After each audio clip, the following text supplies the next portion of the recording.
Welcome back to the Aro Benaiah Show, the podcast that features an hands-on entrepreneur shaping the world with skill and grit.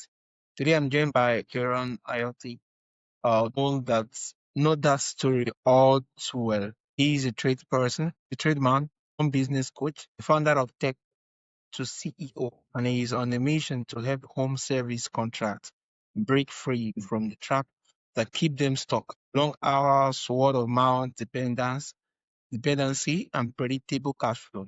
Has helped hundreds of HVAC, plumbing, roofing, and electrical business owners put more profits in bank without working harder, raising price, or chasing new tech.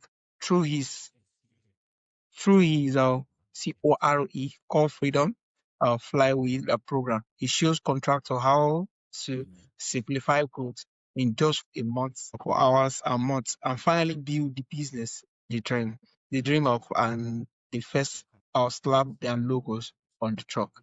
If you ever felt like you own a job instead of a business, this episode is for you. It's really, really a pleasure having you on the show here. Yeah, thanks, man. I appreciate that. Nice to be here. Yeah, thank you so much. So, Aaron, what was it like growing up? Oh, growing up, we're gonna go back that far. Okay, cool. So I kind of hopped around. I was born in Maine. I've got a Maine hoodie on today. It's a little cold, but grew up in Florida actually. Lived there for 25 years, and then went to Florida State University. As a kid, growing up in the 80s, man, we drank water out of the fire hose. We rode our bikes till the street lights came on, all that. MTV was what we rushed home to watch when we got home from school. I mean, it was a different time back then. Kind of wish we could go back there, you know what I mean? And so I went to school, Florida State and college. And then after graduation, I lived in Tennessee for a little while. That's where our oldest son was born. And then we came to Texas, where I am now. And this is the second time in Texas. We lived in Texas for 10 years. Then we moved to Colorado for 10 years, which was amazing. And now we're back in Texas, and we're in our, I think, fourth year now. So kind of been hopping around, living in different places and enjoying all the different cultures and people. And it's cool to move around and see different places, rather than stay in one place the whole time. Wow, wow. Amazing, amazing. So, what first drew you into trade, and what did those earlier years teach you about business and resume? Yeah, so I'm actually not a tradesman. I haven't actually, but I work with tradesmen. So basically what happened was I was very young, at the age of 26. I grew up in the grocery retail business. And by the age of 26, I was the youngest store manager of a national food chain that, we had over 1,000 stores, and I was the youngest guy running the store. So I had 130, 140 employees. We're doing about $30 million a year in that store. And every store had, you had the responsibilities of running that as its own business. Even though you had corporate support, you're responsible for everything, the hiring, firing, the processes, the P&L, the whole bit. So I learned business at a very young age, and I had a business degree from college. And I kind of followed that track for a number of years, and then realized that, man, I'm just tired of working 6 days a week. I actually went back and looked. I had worked 18 years, 6 days a week for 18 years. And I was tired. I wanted weekends off. I wanted to go on trips where I didn't have to constantly be thinking about, the store and everything that could be going wrong. So anyways, I got out of that business, and I decided I was going to go work for myself. So I've done a bunch of different things. I've had 7 different businesses in the last 20 years. And some of them were fantastic. A couple of them didn't work out, and that's just the way it is. But along the way, I met a guy who owned a marketing company that dealt specifically with HVAC, plumbing, electrical contractors. And at the time, I had a marketing business as well. And I was working with businesses in my town, helping them grow. I had one of the tools that I was selling to them was mobile apps. So for example, like with restaurants, we were building smartphone applications for them to help them create rewards programs and do push notifications and coupons. So creating a stickiness with the customer. And they loved it. So I was out there building apps and growing a marketing company. And this guy who had the marketing company for HVAC contractors contacted me. He says, "Hey, I really like what you're doing. I think what you're doing could be useful for my clients," meaning the contractor. And I was like, "Really? Okay." Well, he wanted to hire me. And I had been in business for myself at this point, 12 years, I think. And I was just not employable. Like, I didn't want to work for someone else. I had already, figured out how to do it on my own. I was like, I don't really want to work for anybody. But he kind of sweetened the pot and gave me an offer that I was like, okay, as long as I can still run my business on the side, I'll go ahead and I'll help you. So I jumped in and I started working with him and found out real quickly, I guess within 2 years, that he was not a fun guy to work for. Like it was a bad deal. And everything that he had promised when he brought me on, he reneged on. So it was just kind of I don't know, it's a bad taste in my mouth. But I kept my business going and I continued to work for him because I really enjoyed the contractors. I really liked the business owner, the blue collar guy. I mean, it reminded me of myself when I was building my own business, just bootstrapping everything. Like you just get out there and hustle and you just build it, right? So what was cool about it was I got to build these amazing relationships with these contractors and help them with their growth and marketing, working through that marketing agency. And I learned a ton. I learned a ton, not only about marketing, but I learned a ton about their businesses, their operations, the struggles that they have. And most of the time it's generating leads, balancing their cash flow because there's big ups and downs with cash flow. That's usually the number one reason that they fail in the first 5 to 7 years. And the last thing, which is usually the most, I guess the biggest challenge for them, is finding enough help because there's a significant decline in kids nowadays that want to work in the trades. So after hundreds and hundreds of meetings and ride-alongs and stage presentations and trade shows and all the things that I did over the years working with that man and with that guy and his marketing company, I got to really, really understand the contractor. So after about 8 years, I said, you know what? I'm just going to work with these guys one-on-one because I built some fantastic relationships and decided to coach them, one-on-one and help them with those specific problems they were having. And it's a ton of fun. I love it because there's just great people to work with. Like they're salt of the earth, just great people. Yeah, amazing, amazing. So you often say word of mouth is one of the most uh expensive form of marketing, not free. That is Yeah. both statement. Can you unpack what that means to you? Yeah, I'd love to, because it's one of these like epiphanies that I had, and I'll kind of tell you how it happened. Like every single time I would have a meeting, and this is when I was with the marketing company, and my goal was to Yeah. go in and kind of evaluate their website, evaluate the lead generation they had, look at what was working, what's not, show them what wasn't working, and then offer solutions to fix it. Right, time and time again. I can't tell you like what the percentages are, but I would say over 80% of the time I'd get done with my deal, I'd show them all this stuff, and they were like, "Wow, nobody's ever showed me all this." And the response was usually, "Well, I don't need marketing really because I've got word of mouth and referral business." And it was always the response. And then piled on top of that, right after that statement was usually followed by, "And if I did marketing anyway and I grew, like, how am I going to find enough people? I can't find people now. So like, this whole thing doesn't make any sense. Why would I do this?" So what I mean by word of mouth and referrals, the most expensive leads, you got to have to take a step back and think about the evolution of a contractor. So if I'm 20-something-year-old kid, like my youngest son is 21 and he worked the last 3 summers for an HVAC contractor and decided that that's what he wants to do. At least that's what he wants to do for now. We'll see what happens. But he did a fantastic job every summer. The last company he worked for didn't want him to go back to college and was going to pay his lease out and all this cool stuff. But so he jumped in and really learned. But when you think about the evolution, you're that 20-something-year-old kid and you learn the trade, you learn the skills, right? And then you're like, man, look at these. I make $20 an hour and look, this invoice is for $25,000. Like our boss is making a crap ton of money. Like you start to think like, well, I'm just going to go out and do it myself. Right. So after time, once you feel confident enough in the skill set, then you take the leap. You're like, okay, I'm going to start my own business. Like I'm going to get a magnet, I'm going to slap it on the truck and I'm going to go. And when they start the business, they don't have the money usually to go out and get a real aggressive internet campaign and website and do direct mail and do all these marketing and advertising things. What do? It's word of mouth, friends and family, neighborhood, all those types of things that they do to get business moving, right? So they do a great job because they're super particular about doing a great job because now they're in it. It's their money. Like it's their livelihood. It's their bills to pay now. Like I'm going to do a fantastic job. I'm going to do better than my competitors. And they get referrals and they get word of mouth and it starts to grow. And they're like, okay. But when you look at a map and you say, okay, if I started point A, like my one location, and I get a referral from Sarah, and Sarah tells me her cousin just moved to Texas and he's, let's say he's in South Austin and I'm in Georgetown, which is an hour north of Austin. So that would be about an hour, 15-minute drive. She says, hey, my cousin just moved to Austin and you're amazing. And would you take care of him and how he needs a new air conditioner for his house? She's like, yeah, absolutely. Thanks, Sarah, because you're going to take care of that referral because Sarah's an amazing customer. So you drive an hour, 15 minutes, whatever, and you go take care of that guy. Rinse and repeat. Happens again. The cousin says, oh, you did a great job. My sister highly recommended you. I've got a friend. And then you get another referral. And what happens is you start chasing all this business in all these different directions, and it makes you extremely inefficient over time. So if you fast forward a year or 2 years down the road and you ask a contractor, and this is exactly how it happened. I was going to Massachusetts. I was doing a ride along with a territory manager. I was meeting one of his customers to talk about marketing. And I knew after I did my thing that what his answer was going to be. And sure enough, I don't need marketing. I'll get on word of mouth business. And he actually pointed to his whiteboard, which was behind me. And he says, look at all those jobs. That's just this week. And I'm like, okay. So I stood up. I walked to the whiteboard. I said, Dan, where's this one? And he's like, what do you mean, where's that one? I said, no, we're here in Saugus, Massachusetts. Where's this job? How long does it take to drive there? And he's like, oh, that one's about 45 minutes away. I'm like, okay, what about this one? And we went all the way down the list. And he had 45 minutes, 35 minutes, an hour, 25 minutes. And all these different jobs were all over the place.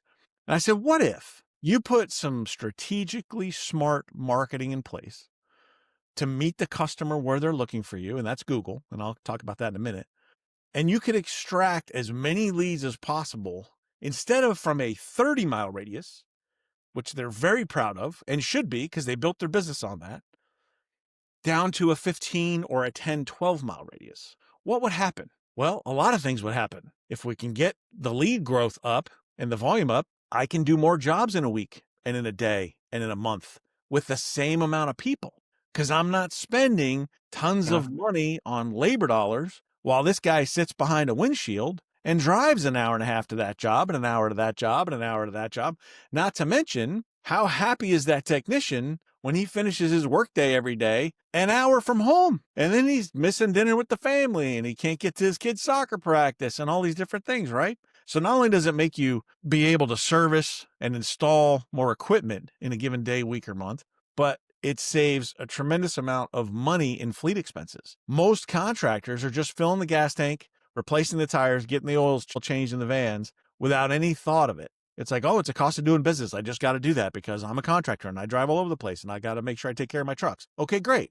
But let's put a CEO hat on right now and think about what does that cost me in a year to spend in maintenance and repair and fuel. So what I mean by referrals costing and being one of the most expensive leads, if you think about it in that context, it's absolutely true because I don't know where that lead's going to take me. I don't know how long it's going to take me to drive there. And God forbid if my crew goes and then they forget something and they got to drive an hour back to the warehouse to get it and then go back an hour again. How much money am I burning in a year because I'm so proud that I'm servicing 30, 35, 40-mile radius from my shop. That's just what happens. They get very, very excited about, oh, I go here, I go there. And I've proven it over and over and over again. So in Dan's situation, back to the story, when I told him, hey, Dan, let's put this in place and see what happens, he did not trust me. The only reason he agreed to it was because his territory manager, Dave, who I was very good friends with, was like, Dan, just shut up and do it. Just do it. And so he pulled the trigger. We put the marketing in place. We fixed his website. We started pulling leads in from a 10, 12, 15-mile radius from his shop. And what happened was I saw him a year later at the next trade show, and he comes up to my table and gives me this giant hug. I wish I had a video camera at the time. You just never know when that's going to happen. Gives a big hug. Aaron, what's up? And he's so excited. And he stood there for the next 5 minutes talking to the people that had collected in front of my table, saying, look, I tripled my business in a year, and I haven't driven more than 15 miles from my shop. I haven't added one single employee. This was his story. I haven't added one employee, and I've tripled my business in a year.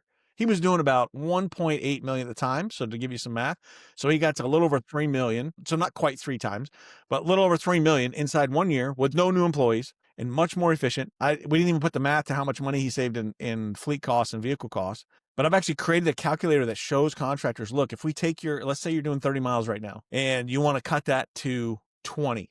So we just shaved 10 miles off. That's it. Just 10 miles. And you have 4 trucks and you're doing 3 jobs a day and you just reduce the mileage by 10. You'll automatically put $63,000 in additional profit to the bottom line in savings from labor, gas, tire, oils, oil changes, maintenance, all that. Labor's a big one. And the beautiful part is not only does it help in savings and allow you to work with the same number of employees you have and grow, but I lost my train of thought. It was a key point I had there and I lost my train of thought. I'll get back to it. I'll think of it in a minute.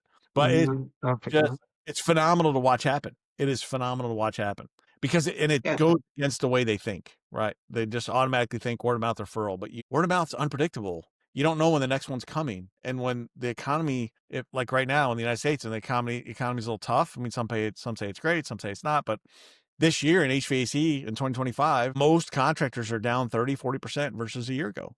Well, when you're relying just on word of mouth and referrals, how do you know what you're going to do next week? How do you know how many people you can hang on to? How do you know if you're going to be able to pay the rent next month? And usually what happens, right? The contractor, the owner, gets paid last in most scenarios like that. They're like, I got to save my people. And they start cutting their own personal lifestyle back because they got to have the money in the business to pay for the people that are supporting them. And it becomes a very, very stressful situation. Wow, what you just analyzed is very, very interesting. And at first, when I actually more like saw the question, I was a bit skeptical what the answer is going to be. Or being that I run a service business, so I have more like industrial cleaning. The immediately you just more like explain it. You just don't know me that woo, that is most of the what actually eat up the cost of doing the business, a whole lot of things, and it just don't know me that wow, man, I need to think different about this thing. And It it's makes really sense, amazing how right? you have a whole lot of things that you do. Because yesterday, I actually went for a job which was mile away from my home. I ended up spending 2 hours before I got it home. And 2 hours, why could I? So just while you actually explain, I was like, wow, what would it be like if the job was close by? Having to save like 4 hours back, I would have done a lot of different jobs within that Yeah, space of time rather than that's using it right. for transit. And usually a business is going to have their pricing set based on however they set it up, right? I mean, they have like, okay, we want to make X margin. So they have their price book from the distributor and they figure out what they're going to charge for this unit, this unit, this unit, this unit. Very rarely does a contractor consider the distance. Like for Yeah, every extra hour on the road, that is just money lost. It is just gone. There's no way to get it back. So you could charge more money because you're driving further, but then do you get the job? Right? Because then that customer's like, oh, this guy can do it cheaper. So now you're in a bidding war and you're like, oh, okay, I'll do it for that. And what do? You just crush your profit. But hey, I got the job. I got a referral. Woo, but I got no money. what's the biggest myth, more like misconception about running a successful Oh, the biggest business? miss. The biggest miss. I got to go right back to that story. That word of mouth and referral is going to save the day because it puts them in a situation where if they don't learn any other way to do it, then in their brain, they're like, if I'm going to grow, what do I have to do? I got to work harder, right? My 5 days a week becomes 6. My 6 days a week becomes 6 days plus evenings. I start putting the laptop on my lap in bed when I'm watching television with the wife. I start asking family members to help with certain aspects of the business that I can't seem to keep up with. Maybe my invoicing and my paperwork gets way behind because I can't find time to do it because I'm always out in the job chasing. And all these things start to snowball and pile up. So the biggest miss, in my opinion, is exactly that. This misunderstanding that word of mouth and referral is the best way. Now, I'm not saying, let me put a little asterisk here. I'm not saying that word of mouth and referral is not great. If you do a good job, you're still going to have word of mouth referral. And that's the goal, right? You absolutely want word of mouth referral. But wouldn't it be awesome if word of mouth and referral was optional? Like, what if you got Exactly. that job, right? I mean, somebody calls you and says, hey, I need you to do whatever on a service call. My furnace is not working or AC is not working. Okay. And it's like you said, 2 hours away. Well, the typical AC or service repair might cost, maybe $300 or $400 depending on what's wrong. It's not a system install. So you might make a couple $100. You're going to drive 2 hours. Well, you will when you have to, but you won't when it's an option, Yeah. right? You give it to your buddy who lives closer. You say, hey, man, I got a lead for you. You want to pay $50 for it? Throw me $50. I'll send you this lead. Or if he's your buddy, you just give it to him. Say, hey, take care of this lady. I can't get there, right? Yeah, so true, so true. It's really amazing. Once word of mouth become optional choice, I think business will do well and definitely, you definitely going to kind of profit more from those clients that come within that vicinity compared to the long distance. Yeah. Yeah. So And the you way, said, go ahead. Sorry. yeah. So you say your system only take about 4 hours a month to manage. How did you simplify it that much? Yeah, so for that, I'm going to direct you to my webinar because it's a long explanation. I do a webinar most Thursdays, and it's just tech2ceo.net/live. And you can attend that webinar any you want. And it's about an hour and a half, but I go through all this, how my system works. So I focus on 3 things. It's the lead generation and how to create this smart circle of mastery, how to extract those leads from that tighter circle so your word of mouth can become optional, right? The second thing is cash flow. Now, I discovered this just in talk because I can't tell you how many times I'd do a webinar or an in-person meeting or whatever, and I'd get to, here's how we're going to fix this. You're all pumped up and ready to go. Like, I don't have the money. And the reason, there's a lot of reasons for this. In their head, it's because up to this point in their business growth, everything has been about cost. Cost, what does it cost? What does it cost? What does it cost? Okay, can I afford it? What does it cost? It's a limiting mentality around business growth, but that's because they don't know any other way up to this point. So everything's about cost. There's no differentiator between cost and investment, right? So they say, okay, well, it sounds awesome, but it's going to be $25,000 a year or $30,000 a year, whatever size the contractor is and whatever market they're in. It's customized for them. But let's say it's $20,000 a year, and they're like, oh, it's $1,600, $1,700 a month. I can't afford that. So what are they saying? They're like, because their cash flow is messed up. If you're running a solid HVAC business, what is that? If it's $1,500 a month, one installation of a new unit, a half of an installation of a new unit would pay for that, depending on how much profit you're generating, right? So that second piece was developed because I don't ever want a contractor to be in a position where they feel like they can't afford something that is going to benefit their business and take them to the next level, or personally puts them in a situation where it creates stress on their family. Because let's say I'm not getting paid. I have a client right now in Hawaii who is a coaching client. I work with him one-on-one all year long. He went 6 months without a paycheck. Wow. 6 months, no pay. Made sure all his team was taken care of, made sure everything was just squeezing the life out of his personal life so that his business could operate. So as I learned this in these different meetings, I said, you know what? We got to fix this cash flow thing. Like, we absolutely have to fix it. So what I tell people is like, look, your dad's accounting, like the way you do accounting right now, sales minus expenses equals your net profit at the end. That is broken for contractors. That is not the way to do it. And in my webinar, I go, okay, what do you do? So I teach that whole strategy in the webinar about how to change that thought process, how to change that system, move away from your dad's accounting and put up the system in place that always gets you paid. Jack, my client in Hawaii, has, ever since we've been working together, he's got more cash in the bank. He knows what to do with. His son's at college in Colorado. Tuition bill comes in. He just writes a check. He's done. He's got it. His tax bills due. He's got it. His payroll, no problem. It's all taken care of. And it's just by using this particular strategy that changes the entire calculation of how, I call it dad's accounting, doesn't really work that well for contractors. So I figured if I could fix the cash flow thing, I could show them where to get the leads and how to get them and make word of mouth optional. And then I could fix the cash flow because now they're making more money and I don't want them to go blow it on the side-by-sides and all the toys and stuff and not manage the company right. So I'm gonna teach them that. And then the last thing is, okay, what about this help situation? Because most of them struggle to find good skilled labor. And what tends to happening is they fight over the good guys at the warehouse, right? It's like, hey, I got a buddy, or the owner will ask, hey, do you know somebody that's a good tech? Tell them to come over. We'll pay them $5 more an hour. And they chase these guys and they bounce back and forth looking over the fence. Is the grass any greener? Can I make $5 more over there? And then they jump and go to the next guy.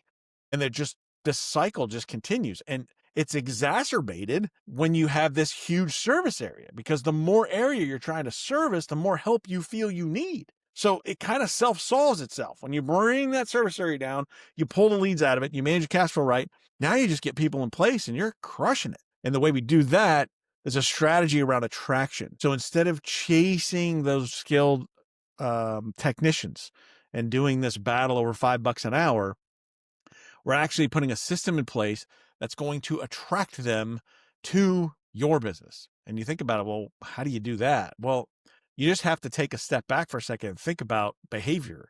If I'm a tech and I don't like my boss, or I don't like the company that I'm working for whatever reason, pick a list. There's a list of reasons. A lot of people think the number one reason is money, but that's not the case. The number one reason is lack of respect, lack of acknowledgement that they're valuable to the team, that type of thing. They're just disgruntled. So if I'm unhappy where I'm at, do I just quit and then go try and find another job? No, I don't quit. I go look first, then I try and find something. And then when I have that secured, because I got to keep feeding my family, then I'll go back and put my notice in or quit the other job. So what happens, the strategy revolves around what happens with that technician. How do they do that? Where do they go? What do they look at when they're trying to find that new company to work for? And I cover all that in the webinar as well. And then we put a system in place around how to attract the best out of the market and get those people to notice your company so that they're calling you and saying, hey, you got a good thing going. You got any spots? And now you become the master of your universe because you've eliminated the stress because you're not going 30, 40, 50 miles. Your leads are coming in a nice flow and they're in a small confined area. So it's efficient. You don't feel the stress of having to run all over the place. So if you find the opportunity to bring in a skilled technician, you take it. I mean, you're already efficient, so you probably can afford to bring them on, and then you just do the math and make sure it works and you bring them in. So this whole thing, the reason why it's called a flywheel, my program is based on the flywheel concept, is because with any flywheel, it takes a lot of effort in the beginning to push and get that wheel turning, right? But once it's turning, it's easy. So all the way back to your question about 4 hours, when you have these things in place and yes, it's a little tough in the beginning to get them moving. Once they're in place and that flywheel's moving, you only need 4 hours a week to keep it spinning. 4 hours a month. I'm sorry, 4 hours a month. It's based off of Tim Ferriss's book, The 4 Hour Work Week. If you haven't read it, it's amazing. And I took some concepts out of there and just said, how can I apply this and make this valuable for a contractor that's running, an HVAC, plumbing, electrical, roofing business? And it absolutely works. But it only works once that flywheel's spinning, right? In the beginning, you're going to put a little more effort in the beginning. But I also work with people directly to get it done. So we implement all this stuff inside 30 days. Like, it's done. Day 1, they watch the webinar, they decide to work with me. By day 30, flywheel spinning, period. We get it moving. And then it's up to them to keep it spinning month after month, and it only takes 4 hours. So I tell people all the time, look, you spend more than 4 hours a month on Instagram. I mean, think about it. I mean, we burn time like crazy all over the place, but people always think, oh, I don't have enough time. We all have enough time. You just got to put it in the right spot. Your system is really amazing. It's already making me thinking of different possibilities that every tradesperson could actually more like grab into, being that if they were able to kind of see loads of clients from that vicinity without traveling very far, the referral has become more like an option. That's massive scalability, and the fact that the structure even ensures to that study human behavior and being able to kind of catch on the big talents, being that how you structure your business, attract them, but not just more like hustle to attract more like get them. And this really speaks volume.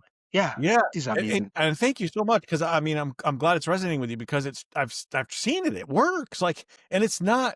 We get so, especially today, we are so inundated with noise. Like, scroll Instagram. How many ads are you going to see about, and build your business to $7 billion from a laptop on the beach? And I mean, all the stuff that's like, connect your business in 20 minutes. And just all these things that people are just claiming that, just quite frankly, a lot of them are BS. And you won't see the ads around for very long. But we're inundated with noise as business owners. Like, what should I do? Like, I'm trying to grow, right? And you have this person that says, what? You don't have a YouTube channel? You should be doing YouTube. Wait a minute. What? You don't have Instagram? You should be doing Instagram. You're not posting 5 times a day? How come you're not doing direct mail? Wait a minute, dude. You didn't buy that billboard down the road? How come you didn't do television and radio? Why aren't you doing that? It's all this stuff coming at everybody from all these directions. Like, holy crap, I don't know what I should be doing to market my business. And I make it very easy. Back to behavior. If you're a homeowner and you need an air conditioner or a furnace, where's the first place you go? Google. Yeah. It's the first place you go, right? Why is that? Okay. And why does it work? First of all. So let's take, I love the example of billboards. I can't tell you, it's November right now. We're talking. And this time of year in the United States, the end of the year, contractors start to get their co-op allocation. So they get co-op dollars which are basically, I don't know if you have that where you're at, but co-op dollars are basically funds based on how much they purchased in product from the manufacturer. The manufacturer will say, hey, you bought $1 million in product from us. We're going to give you 2% back that you can use to advertise. You can use in your business. You can use it for a truck wrap. You can use it for clothing and uniforms, whatever you want to use it for. We would love it if you would use it in some way to advertise our brand, but you don't necessarily have to. So it's part of that relationship with the manufacturer. So right now, this time of year, co-op is a big conversation, because what happens is so many guys at the end of the year, come the end, December 31st, they haven't made a decision. They don't know what they're going to do with it. So by January 31st, they lose it. I've actually seen contractors lose $20,000, $30,000, $40,000 in free money. Poof, on. Well, the ones that you do talk to that want to use it, well, I think I'm going to get a billboard, and it's going to cost me, $2,000 a month. I think that's a good spend of my money because it's right at the front side of town. Okay, let's think about that for a second. Branding is good, but branding advertising is reserved, or should be reserved, for the companies that have a lot of money. Because how do you measure that, right? Let's use the example of a hamburger stand, right? So if I have a hamburger stand and I put a billboard front side of town, how many vegetarians are going to come to my restaurant? None. Right? Zero. Right? How many customers am I going to get at 6 o'clock in the morning? Zero. It's breakfast. I'm not thinking about hamburgers at 6 o'clock in the morning. So with any advertising, I don't care what it is, billboards, email, radio, television, Facebook ads, direct mail, pick anything. The only way someone becomes a lead is if they see the right message in the right place at the right time. If I drive by the billboard and it's 1 PM and I love a good hamburger, damn, that's a good place. I'm going to go there for lunch today. What happened? I saw it at 1 o'clock. I was hungry and I like hamburgers. Right place, right message, right time. I become a lead. It's true in anything. But what happens is when you talk about what I call repetition marketing, brand marketing that everyone's talking about, oh, you should be doing Instagram. You should be doing this.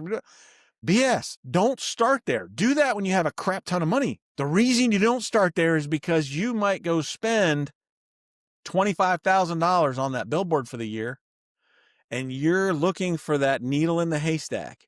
A couple people driving by, they're like, oh, Bob's Air Conditioning. You know, my air conditioner broke yesterday. Maybe I should call Bob's Air Conditioning. And you're hoping that you get some people that the right time is now, and they remember you. And if you get them right when they're driving by, that's like the unicorn, right? So that just doesn't ever happen. But when you think about the only place in existence where you have the right message, the right place, and the customer brings the timing is Google search. Yeah. Do you think a homeowner's going to log into Google or grab their phone and type in AC contractor near me just because they're bored on a Friday? No, they're not going to type in fix my leaky faucet just because they want to see who pops up. If they're typing that in, they need help. And they're telling you right now, like, I need someone to solve this problem for me. It's the only place where all three of those components line up. So you got somebody that gets his co-op dollars for $25,000 and he wants to go spend a billboard because he loves seeing his name and his picture up on the billboard and he drives into work every day. But I guarantee you, it's not pulling as many leads as he wants. It's not. Yeah. And if you take that same $25,000 and you apply it into an organic marketing campaign and get the right built website with the right campaign, the right people behind you that know how to make that work, and your business shows up when someone does AC company near me, AC contractor, plumbing, roofing, whatever, and you show up in the top of those search results, you got all three, baby. The phone rings and it's the best spend for your money. So you start there, and then when the money's flowing, if you want to put a billboard up the end of town, go ahead and do it. You want to run Facebook ads, go ahead and do it. But even with Facebook ads, right? If I get home today, I'm in Texas, it's hot in the summertime. If I get home in the middle of July and it's 100 degrees in my house because my air conditioner broke at 9 o'clock in the morning, am I going to Facebook and scrolling and looking for an ad so I can call a contractor? No. Am I going to run outside and go knock on my neighbor's door and go knock on my next neighbor? My next neighbor, hey, I need an air conditioning guy. I need a referral. No. I'm grabbing my phone and I'm going to do a Google search and I'm going to find somebody that can help me. Period. End of story. And it's going to happen in less than 10 seconds because it's 100 degrees in my house. The dog's barking. The kids are pissed. I got to cook dinner. Like, all this is happening. I need somebody now. That's where you start. Amazing. I think this really just more like change my perspective on our marketing, especially service business, which is more the trade business, where like people doesn't just reach out to you except they need your help. I think why you're just make represent, it just shows that even if you do radio advertisement and everything, most times, even if they call me counter-IoT, that means they don't need it because they only reach out when they need it. That's right. And I think when you just make represent, it just come on me that the kind of advertisement that service business should be doing should be way, way, way, way different from what others was doing. That, okay, if I'm hungry, if I see advertisement that talk about food and everything, like I just buy it owing to how I feel and owing to that particular disposition, or I just want to go with my friends. Service business, nobody just call you out of the blues and say, I just see your ad and it just hits me that something is bad in my home. No, when something is bad, they reach out immediately. That's right. Exactly. I want to ask how that flywheel works because you can envision it, right? So like if you're in front of the customer when they need you, they do the search and you show up, you get the phone call. Cool. Well, that phone call from that customer is now within 10 to 15 miles. You know you're not driving 25, 35 miles. So you save all that fleet cost, right? Now you get multiple of those. You know that because they're nearby, your skilled technicians can handle a few of those a day, which makes you more profitable. Money comes in, you have a profit system. that organizes your cash flow. So you're always getting paid. Your bills are always paid. Your company's running on all cylinders. You're never out of money. So you got your cash flow in place. And when all that's working, guess what? The guys that are pissed off and hate their job, they see your well-oiled machine and they're like, these guys are always busy. The techs are home by 5 o'clock. Like, I want to work there. It's just it ends up being attraction. Now the flywheel's moving. You got the best help. You got the leads coming in. The money's being managed right. And the whole thing works. Just works. Thank you. So AI and digital are reshaping local marketing. What is one sample change a contractor can make today to stand out online? That's a good question because being found online encompasses so many different components. I would say the very first thing that, because a lot of times what I see is it's back to the evolution of the company, right? Like I just start out, I'm doing word of mouth. Well, what happens in the word of mouth conversation? Sarah's at a barbecue. She hears from the neighbor that John's AC is amazing. She tells her neighbor Dave that John's AC is amazing. So what does Dave do? He grabs his phone and he tries to find John's amazing website, and there isn't one. So if you don't have a website at all, that's check. You got to do that first, right? And in the very, very beginning, that is just about being validated. That's all. Because when you get that you may not have enough money in the beginning to invest so that you can be found in search, right? Through Google search. So if you don't, that's fine. At least have a professional representation digitally online so that when Dave gets referred to you from Sarah and he types in your name to look you up, your site will show up by your name. And he's like, wow, this looks like a really professional company. You get that phone call. How many leads could you have potentially lost because you had referrals try and look you up, but you don't exist online, or what they see is garbage and looks terrible, then they don't call you. And Sarah thought she did a great deed. Like, oh, I recommended Dave to you. And it's like, well, that's weird. Dave never called. Well, it's because your website sucks. And it's because the last thing they saw on Facebook, on your Facebook page, was 7 years ago when you created the page and you haven't posted anything since. And they just, they're keying you out, but they're finding nothing. So that's kind of the first thing, right?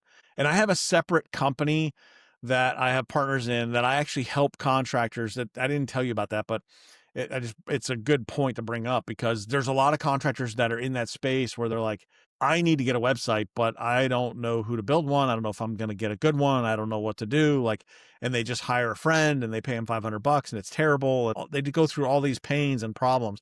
We have a company where we'll build a website. It's like a $300 setup fee and it's $300 a month. Like, it's super cheap.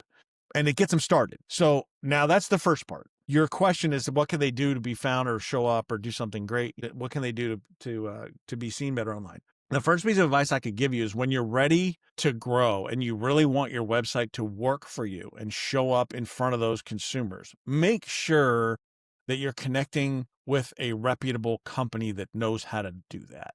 Okay? Because there's two types of companies in that space. The first type just wants to sell you a website. And every conversation about that website is going to be about, what colors do you like? What services do you provide? Well, I don't really understand anything about furnaces. Can you write a page of content about that for me so I can build that page for you? What's your address? Like, I mean, they just go over the very, very basics, nuts and bolts, so they know how to create this digital visual of your business. That's a website builder. That is not a lead generator. A lead generator is someone that knows how to build a website, but not just how it looks on the outside. It knows how to code the backside properly so that when Google gets that person that types in AC company near me, Google doesn't care if you have a blue, red, green, yellow, orange logo. Google doesn't care that you wanted the opt-in form, the contact us form on the right instead of the left. Google doesn't care that you have 100 different drop-down menus under one thing instead of spread out. Like the look and feel does not matter to Google whatsoever. And a lot of people think, well, I just build a website and it looks amazing, so Google think it's amazing, so I'll just be everywhere. And that does not happen. So you need to work with a company that understands both how to structure and build a very good-looking site, not only visually, but from a code standpoint, so that the algorithm understands what it sees. That's a very different conversation. And then that company also needs to know how to do search engine optimization, needs to know how to do backlinking, needs to know how to create location pages. It needs to know how to build a campaign that's going to put you in front of those customers that are looking for what you have. Because what often happens is someone will say, oh, I hired a website company. Okay, great. How much do you pay? I pay $500 a month. Okay, great. What do you get? I don't know.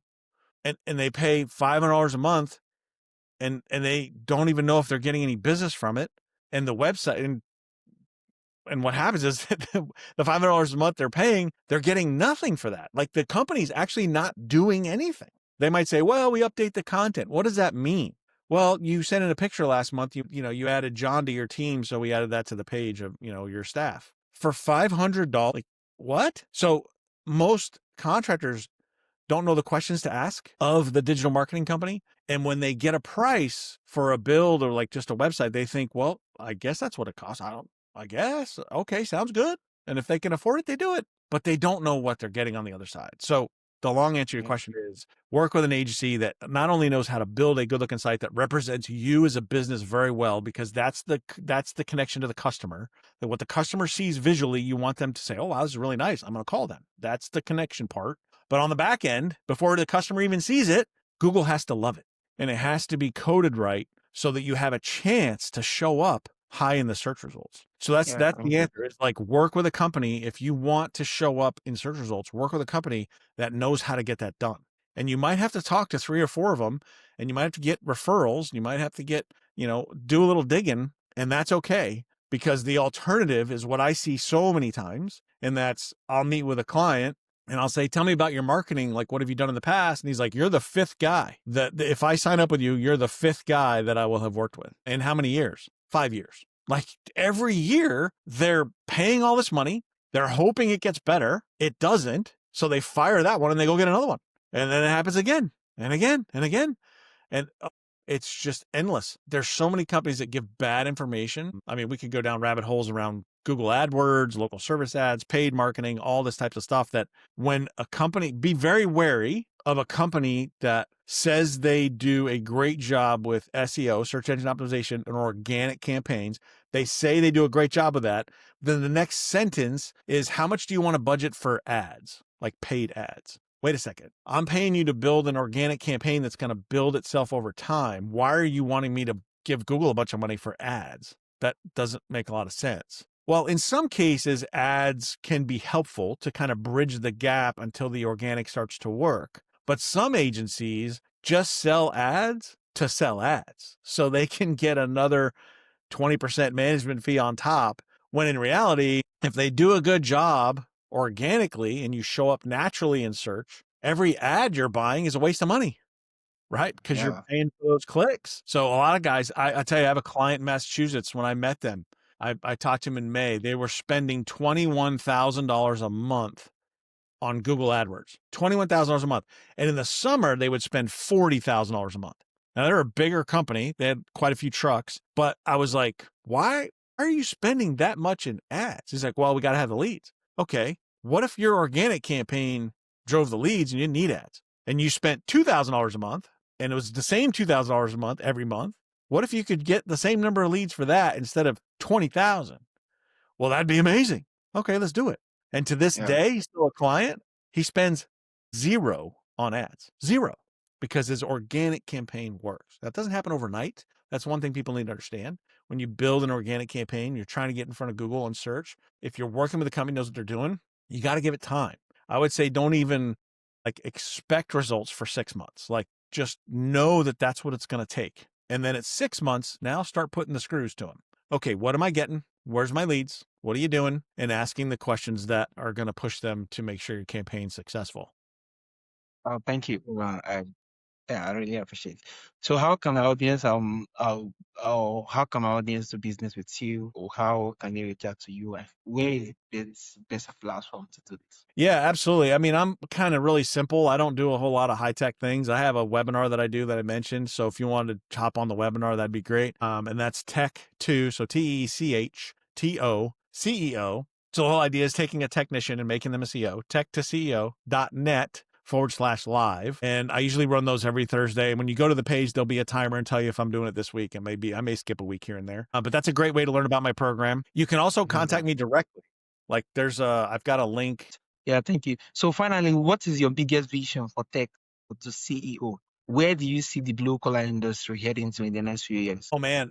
Well, specifically heating and cooling, the world is their oyster, in my opinion. When you look at AI data centers, and for any trade, when you think about everything that's happening with artificial intelligence, a lot of people are very scared for their jobs, right? They're like, oh my gosh. And when you look at Facebook, even Facebook, some of these big companies, FedEx, they've laid off tens of thousands and have plans to lay off tens of thousands of top tier level workers because AI is taking over and making those jobs easier and more efficient to do without people. So there's definitely that going on. And anytime you have a big industrial change like this with artificial intelligence, like when the car was invented, when the farming tractor was invented, all these things that change society over time, we adapt. We always adapt as people. It creates new opportunities and things like that. But specifically in the trades, I don't see a robot coming out to your house to replace your air conditioner anytime soon. I don't see a robot climbing on your roof and banging in shingles. I don't see so not to mention that part of it, but also I don't see, you look at the other opportunity around AI data centers, all of those enormous computer systems that, I mean, Facebook's building one the size of in Louisiana, like I think it's the size of Manhattan, and it's in Louisiana. I mean, the scale of this is crazy, and all of those buildings need cooling.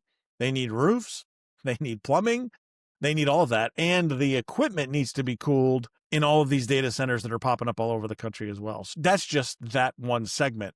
You look at homes, everybody's always wants to be, people want to live comfortably. Very few people in a total population live without air conditioning anymore. But I see this as just the trajectory is awesome. And I'm super happy to be working with these guys because it's just, if I can help them, because it's like just like my business name, Tech to CEO. In their 20s, they learned to be a technician and they had someone helping them learn those skills. And they had a mentor and someone on the job. They didn't show up on day one and then go do an install, and put in a new outdoor unit and an indoor furnace on their first day. Like someone showed them how to do those things and they got really, really good. And then they decided, hey, I'm going to start my own business. Well, as soon as they took that step, who's there to help them? Like figure out all this other stuff. They're really good technicians, but usually they don't have anyone that has a lot of business skills that can really help them improve the company so they don't have all the stress. They can keep as much profit as possible. All these things that they struggle with. How do you hire people? All these things that no one has taught them how to do. So that's where I like to insert myself and say, look, I'll help you with all that. That's fun for me. Thank you so much, But I'm not Aaron. going to go. I'm not going to go fix my own air conditioner. I can tell you that. Yeah, thank you so much, Aaron. Aaron, this conversation has hit home for so many business owners out there, especially those in trade who has been carrying their business on their back for so long. You have Yeah. reminded us that success doesn't always mean scaling bigger. Sometimes it means scaling smarter. For anyone ready to get their evenings and weekend back while still growing their business, Aaron is hosting a free live webinar where he walks us through the call freedom flywheel framework. You can join by visiting tech to ceo.net/live. The link is going to be on the show notes. Yeah, Yeah. Aaron, And at thank the you bottom for of that your page, stories, your humor, and oh, your sorry. practical wisdom today. And to everyone listening, remember the tools in your hands may have built your trade, but the systems in your mind will build your freedom.